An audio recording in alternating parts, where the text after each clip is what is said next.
Então vamos lá, Gênesis capítulo de número 24. Essa é mais uma aula que nós temos sobre a história de Abraão. De Bebeca. E aqui agora vamos falar de Isaac e Rebeca. E o Labão. Mas antes de falar... Labão, né? Está sendo gravado, terra. Eu não posso editar, não. Então vamos lá. Abraão mandou o servo dele em busca de uma noiva para Rebeca. Nós fizemos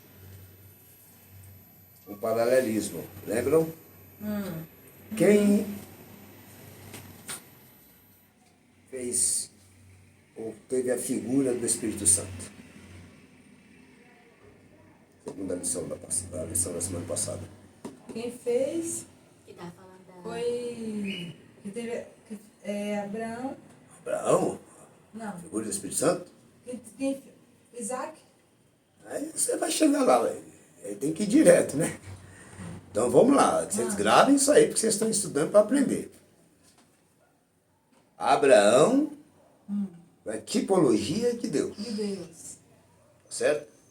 Uma Isaac. figura de Deus, Abraão envia o servo, que na figura do Espírito Santo, vai buscar Rebeca. a noiva de Isaac. A noiva, a figura da igreja. Isaac é figura de Cristo. Tá certo? Então Abraão enviou o teu servo de confiança, sob juramento, para buscar uma noiva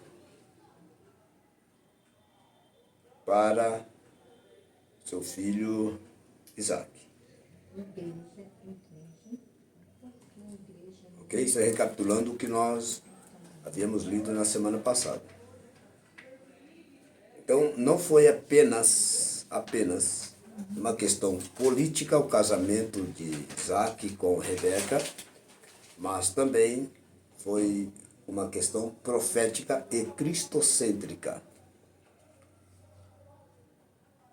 Ok? Profética e cristocêntrica. O servo de Abraão foi buscar para seu filho, o filho de Abraão, portanto, né? Isaac, uma noiva, e ele seguiu rigorosamente a ordem de Abraão. Então ele observou o comportamento da candidata, da suposta noiva, para saber ou para ter a certeza de que ela teria um perfil ideal para o filho de seu Senhor. Isso nos remete à observância do Espírito Santo, ok? E a supervisão do mesmo, para saber quem tem o perfil para formar a igreja que é a noiva de Cristo. Ok? Já vai. Já vai, já chegou. Né? Então vamos lá. Estamos recapitulando um pouco daquilo que aprendemos na aula passada, acerca da ordem ou do pacto, certo? De Abraão com o servo, quando esse servo foi até a casa do pai de Rebeca, cujo nome a gente vai ler daqui a pouco, que eu não lembro, mas o filho, portanto o irmão de Rebeca, Labão, foi onde nós paramos, ok?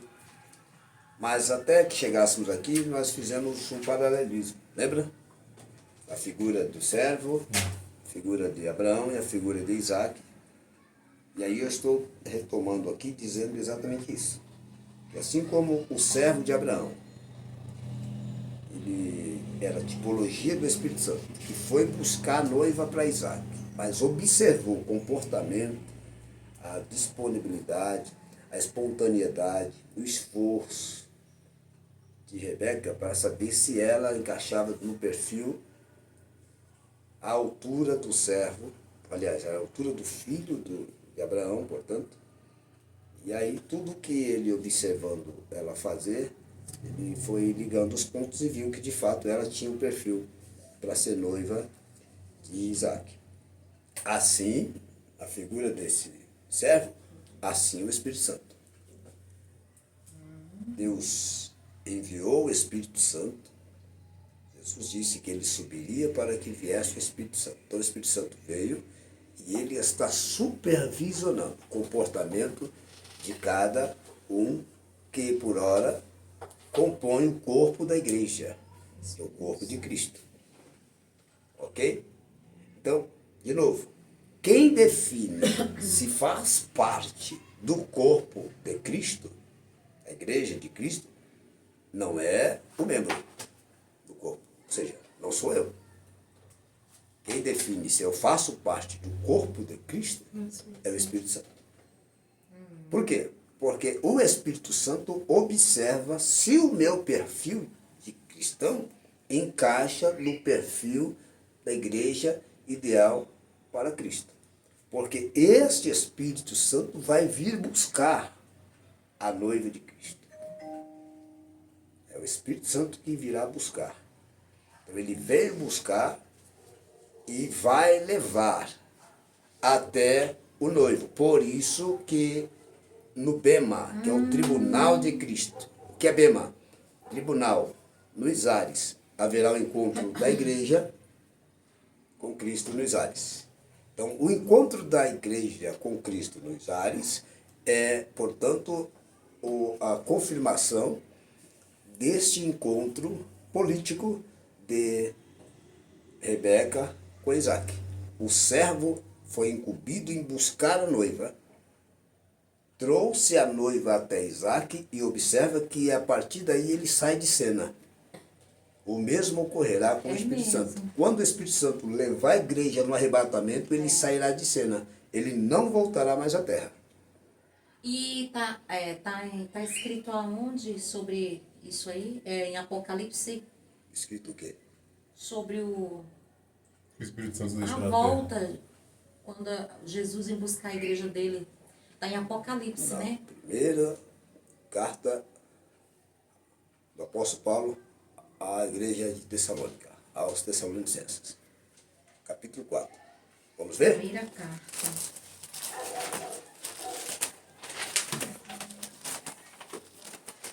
Eu deixei espaço aqui.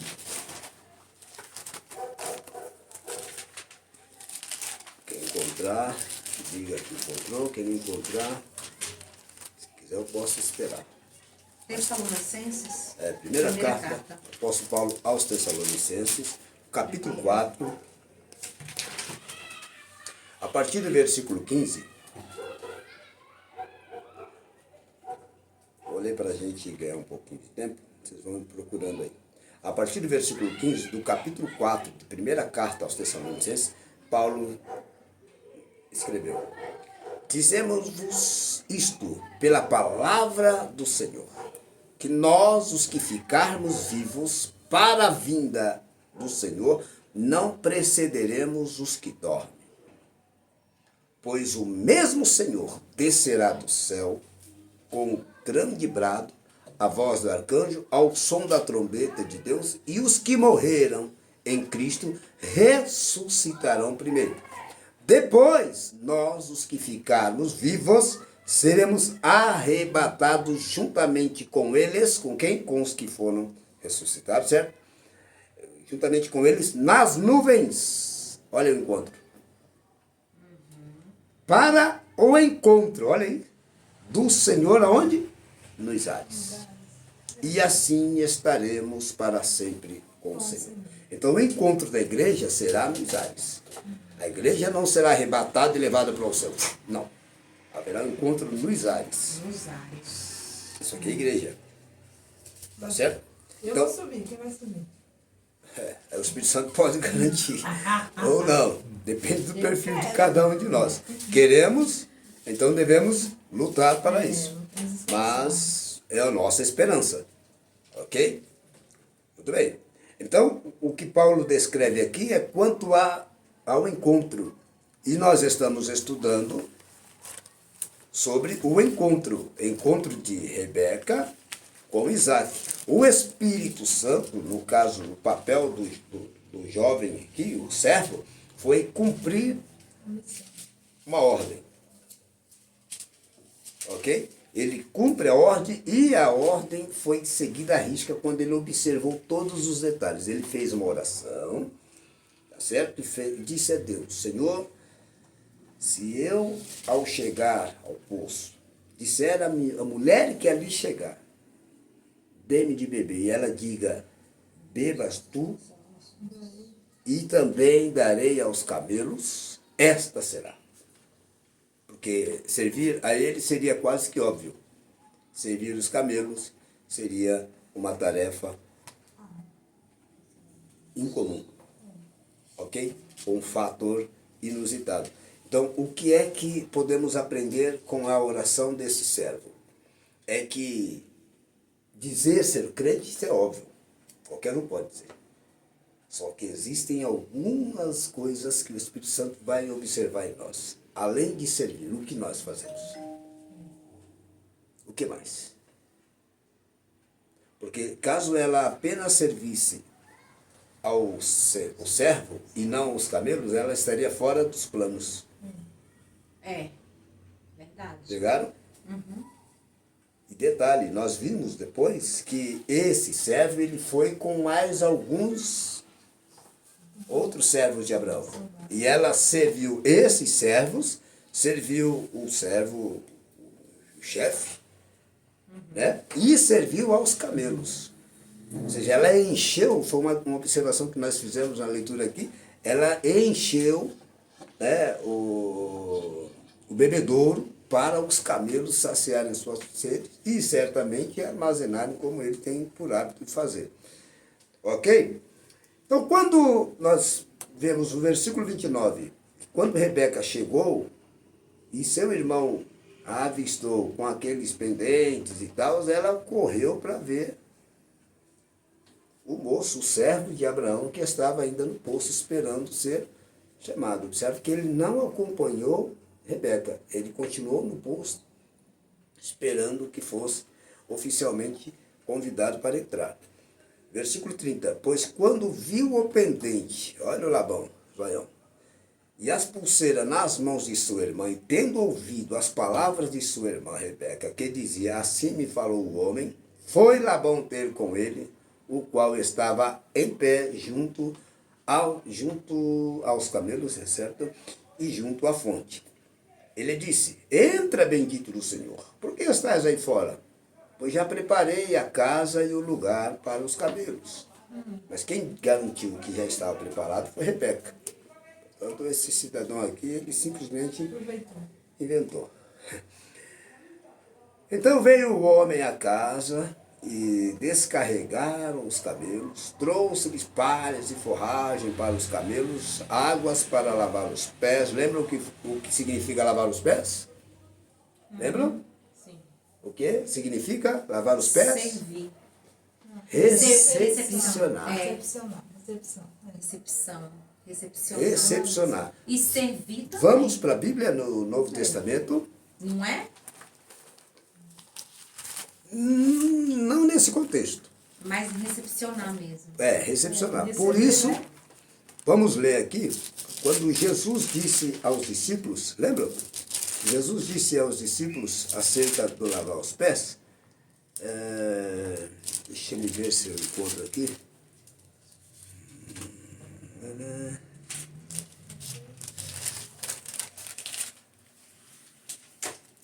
eu não encontrar agora, eu vou encontrar depois. Porque não estava no plano fazer isso agora. Exposição. Deixa eu ver. Os pés. Eu não É sei isso mesmo, eu coloquei aqui. recepção. Confere? Bom, eu não vou conseguir encontrar agora, até porque eu não anotei. Se anotei, não lembro onde. Mas quem conseguir puxar aí, por favor. Eu vou puxar. Jesus lava os pés dos discípulos. Puxando aí, vocês vão ter a referência, por favor. Tem Me João, auxiliem. né, João 4. Não. A mulher samaritana, né, João Não 4? chuta não. Senão vou pensar que é. Não é não? João 13. Não, você está chutando. Não, eu tô olhando aqui. Tá aí, João 3? É João 13, 4. 13. É, João 13. 13, 4. Porque 13 eu estou com ele aberto. Vamos lá, João 13, 4. 4? Porque os 5 que eu tenho na memória. O que eu faço agora, saberás depois. Na verdade é o 7, né? É João 4 que eu anotei aqui. O 7. O 4 diz, é isso mesmo, olha aí. Evangelho de Jesus Cristo segundo escreveu João, versículo 4, eu anotei o 7. Mas o 4, vamos a partir dele. Levantou-se da ceia, tirou as vestimentas de cima e tomou uma toalha, cingiu-se com ela. Depois colocou água numa bacia e começou a lavar os pés dos discípulos e a enxugá-los com a toalha com que estava cingido. Aproximou-se de Simão, Pedro, que lhe disse, Senhor, tu vais lavar os meus pés? Respondeu Jesus, o que eu faço não o sabeis agora, mas o compreenderás depois. Ok? Então, Jesus estava lavando os pés dos discípulos. Não houve nenhuma outra ocasião onde a gente pode entender a compreensão, no sentido literário, né? Não está escrito o significado. Mas, entendendo a cultura judaica, subentende-se que o que significava era a recepção. Por que Jesus disse que Pedro ia entender depois? Evidentemente que Pedro, sendo o pastor de Jerusalém, ele teria, bem como os demais discípulos, futuramente viria a ser apóstolos, teria a incumbência de receber, recepcionar. Então, quem recepciona a chegada de qualquer membro em denominação, ou congregação, é o pastor da igreja. O receber é assumir a responsabilidade por aquela pessoa. E assumir a responsabilidade significa também ser responsável pela salvação daquela pessoa. Se vocês não sabiam, saiba, todo dirigente de igreja tem a responsabilidade pela salvação de cada membro que ali está. Ele precisa ter consciência da responsabilização da vida espiritual de cada um, pois perdendo alguns, deverá prestar conta. Muitos pastores não sabem disso. Muitos pastores não sabem disso. Mas cada um, e observa que no capítulo 17 de João, quando Jesus fez a oração sacerdotal, que é a oração intercessora, ele fez essa observação a Deus. Ele disse, todos que me entregaste, eu guardei. Vamos ver? Versículo 17, capítulo 17. João também? Evangelho de Jesus Cristo, segundo escreveu João, capítulo 17. A partir do versículo 26. Se bem que o versículo 1 já começa a oração, mas vamos a partir do versículo 26. Versículo 6. Está escrito. Manifestei o teu nome aos homens que me deste, olha aí, do mundo. Eram teus, e os deste a mim. E eles guardaram a tua palavra. O que é que Jesus está dizendo aqui para Deus? Eram teus, portanto, os discípulos, e os deram a mim. Quando Jesus diz os deram a mim, Jesus está dizendo, colocaram, que Deus os colocou à sua incumbência. Ok? E eles guardaram a tua palavra. Agora sabem que tudo o que me deste provém de ti. pois lhes dei as palavras que tu me deste, e eles as receberam. Verdadeiramente conheceram que saí de ti e creram que me enviaste. Eu rogo por eles. Não rogo pelo mundo, mas por aqueles que me destes, pois são teus. Olha o compromisso. Lembra quando Jesus perguntou 3 vezes a Pedro, me amas? Me amas? Me amas? E por fim ele, meio constrangido, disse, Senhor, tu sabes tudo, sabes que eu te amo. O que Jesus disse? Então apacenta as minhas. O pastor que diz, a ovelha é minha, a igreja é minha, os obreiros são meus. Ah, por fora. Ele tá, isso chama, na Constituição, isso aí chama apropriação indevida. Está se apropriando do que não é seu. Como é que fala? É uma invasão. É, mais ou menos isso. É João que vocês estão falando aí? João Então, 17 a partir do 6. Então, quando Jesus faz essa oração e deixa bem claro que ele estava intercedendo por um povo que não era dele e que pertencia a Deus, versículo 10 diz, tudo o que tenho é teu, e tudo o que tens é meu, e neles sou glorificado. Sabe o que Jesus está dizendo aqui? O que significa ser glorificado? Aprovado. E o apóstolo Paulo ele é muito claro quando ele diz a Timóteo e aos demais obreiros acerca de, ele abre aspas, para que pregando nós não sejamos reprovados. Ou seja, não adianta a gente tentar salvar alguém e nós não sermos salvos. A preocupação de Paulo tinha ligação, ou tem ligação, com a preocupação de Deus. E neles sou glorificado. O que é isso? Neles sou elogiado ou aprovado. Ok? Já não permanecerei no mundo por muito tempo, mas eles estão no mundo. E eu vou para junto de ti, Pai Santo. Guarda-os. Olha a preocupação de Jesus. O que Jesus estava dizendo? Eles vão continuar aqui e precisam que alguém os guarde. Então ele roga, Pai Santo, guarda-os em teu nome, o nome que me deste, para que sejam um, assim como nós somos. Estando eu com eles no mundo, esse mundo aqui é o físico, tá certo? Já falei sobre as diferenças de mundo espiritual, mundo físico e mundo humano, que no caso é o ser humano. O mundo espiritual das trevas, o mundo físico é o globo, ou é a terra. Ok? Estando eu com eles no mundo, guardei-os no teu nome que me deste. Ou no nome que me deste, desculpa. Nenhum deles, é aqui que é importante. De tudo que também é importante, aqui tem uma observação. Nenhum deles se perdeu, senão o filho da perdição, para que se cumprisse as Escrituras. Quem é esse filho da perdição? Judas. O que Jesus está dizendo? Que os demais, que Deus deu a ele para cuidar, não se perderam. O que é que Jesus quer dizer com isso? Qual é o relatório que Jesus está passando para Deus? O relatório é exatamente prestando contas. Gente, isso aqui, de certa forma, tem uma certa importância e um peso que eu não sei, oxalá que todos os que abrem denominações, os que dirigem trabalhos, igrejas, os que dirigem campo, sei lá, setor, qualquer coisa, tenha consciência do peso que é assumir o papel de mordomo.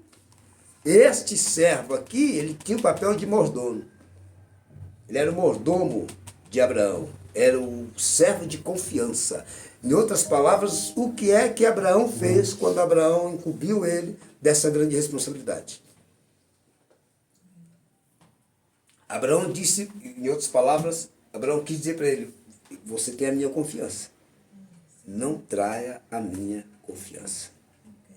Você vai buscar para o meu filho uma noiva. E é desse molde aqui. E passou para ele as diretrizes. Ok? Quando Jesus faz a oração, ele foi enviado para isso e ele começa a prestar relatório para Deus. E era a última oração que ele estava fazendo, a oração sacerdotal, pois tanto ele sabia que estava próximo à sua morte. E ele faz um relatório: Senhor, Pai, a todos quanto me deste, eu cuidei. Mas, Ginho, tipo assim, isso é no geral, né? Vamos. Como os pastores vão ter, tipo, entender essa responsabilidade se hoje em dia o foco principal é, vamos supor, vamos aumentar a parte financeira da igreja? Tipo assim, a maioria dos pastores geralmente fala assim, você vai ser o pastor. Pra quê? Pra crescer a igreja financeiramente. Muitas igrejas assim. Então eles não têm aquela noção que é a alma o foco. Eles veem principalmente que é o crescimento financeiro. Tem muitas igrejas que é isso, tipo assim, vou colocar você como pastor porque vai crescer, vai ter crescimento financeiro essa igreja. Então ele não vai ter aquela, tipo assim, aquela noção que é a alma, é o principal, entendeu? Não, o importante é isso vir de você, porque essa certeza eu já tenho. É. Mas essa percepção e essa observação feita por um membro da igreja, ela é, de certa forma, curiosa, para não dizer espantosa. Mas, infelizmente, é a realidade. Por isso nós estamos trazendo aqui o perfil que o Espírito Santo predefiniu para quem de fato faz parte da igreja. Esta noiva, ela precisava ter o perfil que encaixasse na exigência imposta por Abraão ao servo. Então o servo não poderia errar. Ele ia observar quem era aquela mulher, se de fato ela tinha o perfil que ele precisava para corresponder à expectativa do patrão. O mesmo se aplica ao Espírito Santo e observa que quando Abraão foi designado a ser pastor da igreja, Jesus deixou muito claro para ele algumas vezes, inclusive esta própria vez da recepção, e outras vezes quando o próprio Satanás queria estraçalhar Pedro, João escreveu, que Jesus rogou por Pedro. Satanás queria acabar com Pedro. E Jesus rogou por Pedro. E disse para ele, para quando cresceres, você cuide dos seus irmãos. Qual o crescimento ali? Espiritual, que Pedro não tinha ainda. A maturidade espiritual. Daí, mais uma vez, encaixa dentro da tua pergunta, que ainda não foi devidamente respondida, que para assumir o papel de pastor de igreja, precisa ter maturidade espiritual. E a maturidade espiritual, ela passa pelo crivo da convivência com Deus. Assim como Pedro teve a convivência com Deus para assumir um papel importante, que era ser pastor de igreja, e Paulo também teve uma convivência com Deus para igualmente ter esse compromisso com igrejas, todos e qualquer dirigente de igreja precisa ter uma vida com Deus e experiência com Deus. O ideal teria que ser chamar alguém para dirigir igreja e falar, me conta uma experiência que você tem com Deus. Se ele ficar buscando, não tem. E eu faço esse tipo de afirmação trazendo a experiência do próprio Davi. Quando alguém questionou, você não tem condições de enfrentar Golias, e colocou as qualidades de Golias, o que Davi disse? Eu também tenho experiência para contar. Eu estava cuidando das ovelhas, veio um urso, eu feri e o matei. Veio o leão, eu feri e o matei. Ele fez a mesma coisa com Golias. E ele fez o mesmo com a lei. Ele feriu, depois foi e matou. Aí Saul disse, vou fazer o quê? Se o menino tem experiência, pensei que não tinha. Então, se faz necessário ter experiência dentro dessa tua pergunta. Agora, existem duas situações. A primeira é o erro das igrejas se tornarem instituição. A gente vai estudar sobre isso mais para frente. O que é uma instituição? O que as igrejas não eram. No tempo do apóstolo Paulo, as igrejas não eram institucional. Tá certo? Elas eram independentes. E por isso eram perseguidas pelo Estado. A partir de Constantino, que fez a parceria com a igreja, a partir dali as igrejas ficaram alienadas ao Estado. E hoje, voltaram a estar, porque houve uma época, me fugiu aqui, pouco depois da invasão, que se chama de descobrimento do Brasil, é que houve um rompimento entre igreja e Estado. Mas depois se uniram. E hoje estão misturados, não sabe quem é quem. Mas o ideal seria o quê? Que as igrejas não fossem institucional. Porque a partir do momento que se torna institucional, ela deve prestar, como que eu usaria o termo? Os impostos. Serviço. Ela precisa dar uma resposta à instituição, à justiça, porque é pessoa física, aliás, pessoa jurídica, portanto é uma empresa. Então ela precisa dar uma resposta à lei e ao mesmo tempo ela precisa estar de acordo com algumas Por causa da determinações. influência, né? Por causa da influência também. Exatamente. Por isso começou as influências, para ter o que a gente chama de representante, que não precisaria, mas é um pretexto. Bom, a partir daí vem a preocupação financeira.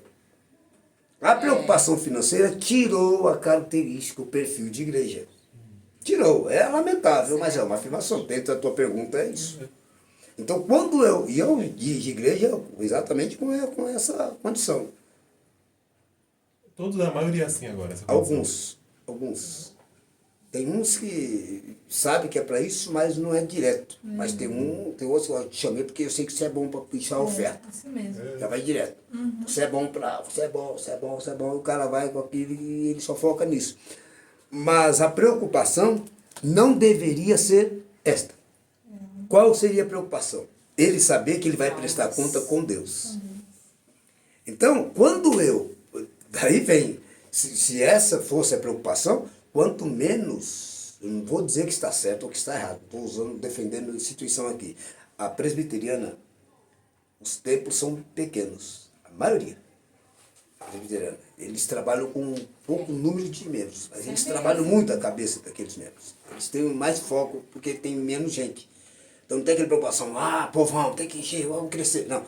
Em alguns lugares tem templos grandes, mas a maioria é templo pequeno. Se este for o objetivo, ok, não sei se é, só estou trazendo aqui em termos de espaço. Mas a partir do momento que, por exemplo, mamãe começa a ter filho doidada, deixa meus meninos, aí chega a 15. Aí esses 15 quer faculdade. Ela vai ter que escolher alguém para ela investir. Porque a condição não dá. O que ela deve ter pensado? Antes de deixar meus meninos. Eu preciso de 2 ou 3, porque eu quero investir nos 2 e 3. Ok? Então você não perde o foco, porque você tem menos gente para você se preocupar e você vai ter mais controle daqueles. Certo? Sim. A partir do momento que tem bastante, como no caso de Jacó perdeu um pouco a mão. Nós vamos estudar a história dos filhos de Jacó, que um irmão abusou da irmã, virou bagunça. A lá Flor de Lis. Entendeu? Agora, por quê? Porque a visão financeira tomou conta. A partir do momento que a visão financeira toma conta, a visão espiritual ela fica secundária ou acaba que sendo eliminada. Porque não tem na cabeça deles, não tem como se preocupar com vida espiritual de milhares de pessoas. Mas, biblicamente, tem. Verdade. Só que, se preocupar com a vida espiritual das pessoas, você vai precisar ser muito sério, sincero, direto e quase que radical Tem que ser muito reto. com tudo que a Bíblia diz. E assim sendo, você teme que fulano, ciclano não goste. Ok? Mas esse temor é de quem perde a visão de Deus. Por quê?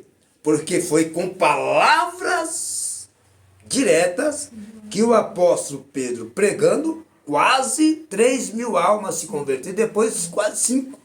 Verdade. Foi com a mesma palavra que hoje nós vemos que ele pregou. Ou seja, ele não mudou o perfil da pregação, não flexibilizou para que o povo viesse. Ele falou a verdade e a verdade, através do Espírito Santo, mexeu com as pessoas. Hoje o temor é não falar a verdade porque são verdades sem a unção. E mesmo verdade sem unção não mexe, ela fere. Ok? Vamos lá. E será que, nesse assunto que vocês estão falando aí, e será que não é isso que leva a causa das igrejas estar tão vazio? Na verdade, a falta de pessoas nas igrejas é falta da presença de Deus. Então, Quando não vai, né? hoje Deus está na igreja, Deus não está na igreja como já esteve. Ele não está para operar. Ele está para supervisionar. E qual é a supervisão? É saber quem Tá adorando. ainda adora. Isso É. é verdade. Então, quando alguém diz, o Senhor está na casa, eu não vejo com bons olhos, eu vejo com preocupação. Porque o fato dele estar na casa, ele está analisando comportamentos para saber quem faz parte do perfil ideal. E não que ele está aceitando qualquer coisa porque é misericórdia. Não. Ele está mantendo vivo porque é misericórdia. Mantendo vivo. Ele não aceita qualquer coisa. Não é qualquer sacrifício que chega lá em cima. Verdade. Não é qualquer louvor, não é qualquer pregação, não é nada, qualquer coisa sobe. Verdade. Nós podemos gostar, beleza, maravilha, maravilha, maravilha. E Deus? A preocupação é, e Deus? Se é passivo de galardão, daí vem. E Paulo disse isso. Se o que eu faço por ofício, eu não ganharei nada. Paulo disse isso. Então, se eu dirijo uma igreja, porque é para manter o financeiro dela, pelo menos para eu não perder membros, ou se eu tiver uma preocupação, não sendo para que aquela igreja cresça espiritualmente, que essa é a preocupação, o foco. Qual é o propósito de Deus? Enviar o pregador, que no caso é o anjo da igreja, tá certo? Para que aquele povo cresça espiritualmente. E crescer espiritualmente é você saber se defender lá fora. É mais ou menos assim. Hoje, por exemplo, você é pai. E se você não falar com o seu filho sobre sexualidade, sobre drogas, e lá fora falar da forma deles, podem levá-los a querer experimentar, porque em casa ele não foi prevenido acerca do risco. Sim ou não? Assim é a igreja. Se é oba, oba, oba, oba, oba, não saber diferenciar o que é, o que não é, se não mostrar a Bíblia como deve mostrar, lá fora você fica na dúvida. Bom, eu posso guardar o sábado ou não posso? Eu posso ofertar ou não posso? Você fica perdido. E hoje os membros estão perdidos. Não sabe para que serve o batismo do Espírito Santo, não sabe para que serve o batismo nas águas, não sabe para que serve ceia, e não sabe para que serve salvação, e nem sabe se aceitou Jesus para ser salvo ou se simplesmente para ser liberto. Para que aceitei Jesus? A pergunta é, o que é que você quer fazer no céu? Se Jesus não estivesse no céu, você teria o mesmo desejo de morar no céu? A pessoa teria. Sabe por quê? Medo de ir para o inferno. Não é por causa de Jesus. Agora tem aqueles que querem morar com Jesus.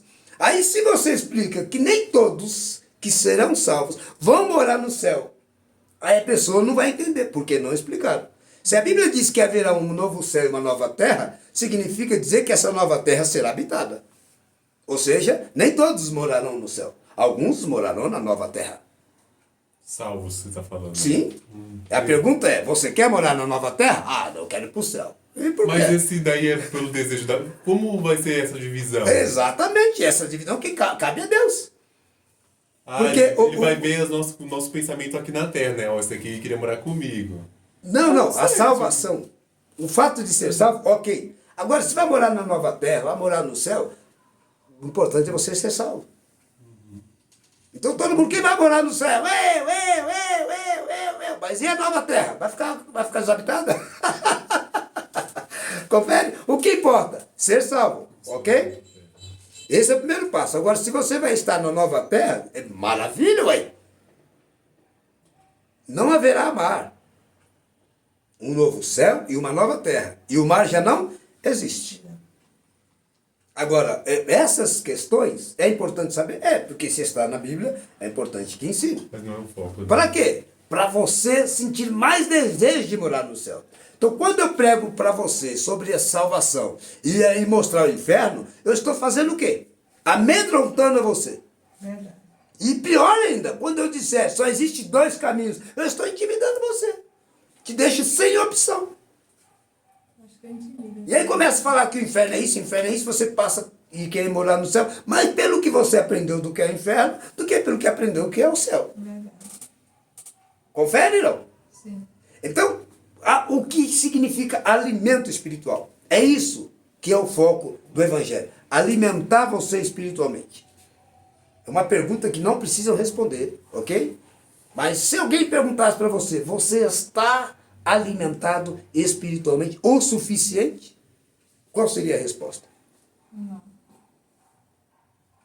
E quem deveria dar essa papinha, esse alimento? É o pastor. Mas a gente também... Por que você chegou a esse tamanho? Porque na tua infância, alguém soube te dar papinha, te deu leite, alguém levou você. Então houve um cuidado primário. E a Bíblia diz, e Paulo escreveu, que havia o leite, e depois alimentos sólidos. Então há toda uma progressão. Isso o pastor ensina, né? Hã? O Entendeu, né, pastor Tiago? Marcelo, ele fala bastante. Não, eu não estou colocando nome aqui. Você entendeu, né? Entendi, eu tô muita papinha. Eu não tô colocando nome. Pode ser pastor Marcelo, pastor Bastião, ok? Mas a pergunta que eu estou trazendo é o seguinte: nós somos alimentados o suficiente? Por quê? Qual o motivo da pergunta? Quando a igreja de Corinto chegou à sua vida adulta, com os 11 dons, ela estava madura o suficiente? E quem é que estava alimentando ela? O apóstolo Paulo. Paulo. Sim? E ela, com os 11 dons, ainda havia prostituição. Ok? Ainda havia divisão. Eu sou de Paulo, eu sou de Apolo, eu sou de Cefas. Ok? Mesmo na compreensão de maturidade. Por quê? Porque o que prova por A mais B que não é o fato histórico de um membro que define que ele está devidamente alimentado. É o todo dia alimentá-lo. Porque quando Paulo manda uma carta para a igreja de Corinto, falando das divisões e falando da forma que eles ceiavam, e falando da forma que eles prostituíam, e falando da forma que eles tinham as divisões, Paulo estava tentando o quê? Trabalhar todos aqueles membros, porque era papel dele fazer isso. E ele fazia de forma imparcial, sem preocupação em perder alguém. Entendi, mas no caso, vamos supor, então existem pastores que fazem o ofício espiritual como tem que ser feito, mas mesmo assim vão ter pessoas que vão se perder, né? Porque, tipo assim, não é totalmente a responsabilidade do pastor. Sabe por quê? Por quê? Porque, cara, quando isso- Corinto é isso que eu aconteceu tava aqui isso, né? pensando. Porque, Corinto, Paulo não foi um... Exatamente. Por quê? A resposta é sim. Porque o apóstolo Paulo disse que em uma grande casa há vários vasos. Aí ele põe vírgula e diz: uns para a honra e outros para desonra. É mesmo. Então esses vasos de desonra, eles sempre vão discordar da verdade. Então uma coisa que eu sempre costumo dizer é que, para o pregador, é que ele não deve se preocupar ou se empolgar com pregação bonita. Se gostaram, não é essa a preocupação. A preocupação é, entendeu? O gostar ou não gostar, virar de ponta cabeça, da glória a Deus, não é preocupação do pastor. Se ninguém dá glória, está preocupado com a oba-oba. Ele tem que ficar preocupado. Peraí, eu estou pregando claramente, entendeu a mensagem? Se gostou ou não, não é problema dele. Ele precisa, porque é a mesma coisa, uma criança, às vezes, não, ela come. Não é importante saber se a criança gostou da papinha. É saber que a papinha é boa e a criança precisa comer. O que eu vejo hoje assim, você falando sobre isso aí, né, o que falta, e que nós temos que ser alimentado com a palavra, com a verdade, né?